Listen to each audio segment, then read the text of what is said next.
We'll take a look outside. No snow to deal with, but we're talking about some rain showers definitely making their way through just south of Kendall, definitely down into the Homestead area. And we also have some breezy conditions to talk about as well. So let's push in here to the real-time radar.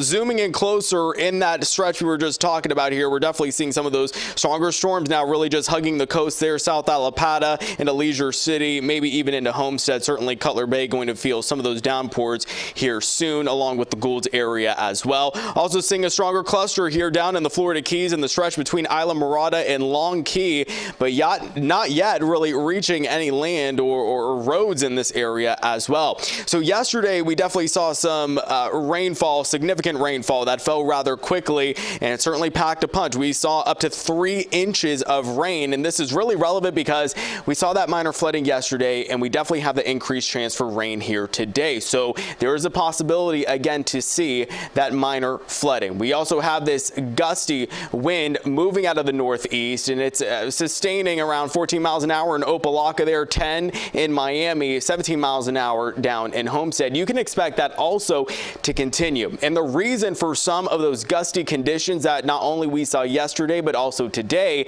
is a stronger high pressure system that's now moving off to the east into the Atlantic. But what it is doing is pushing some of those winds out of the northeast. Those winds will change direction a little bit later on this week. But what we do expect is some of those storms to likely clear out here later on today, but the chance of rain will remain in effect for most of the day. Then the wind will change direction from moving out of the northeast to more of a north and northwest direction that wind will be moving out of. Now, with all this wind and some of the atmospheric conditions, we also have a small craft advisory that's out there right now. That's going to be in effect until about 7 o'clock tomorrow. And then we also have that rip current advisory as well. That will be in place until Thursday. So definitely keep that in mind out there as well as we deal with these gusty conditions. Today, we're going to top out with a high of 75 degrees. Those storms lingering. It'll remain breezy into tomorrow where we'll have a high of 78 as well. And then we'll clear out by the weekend, but we could see that cool down,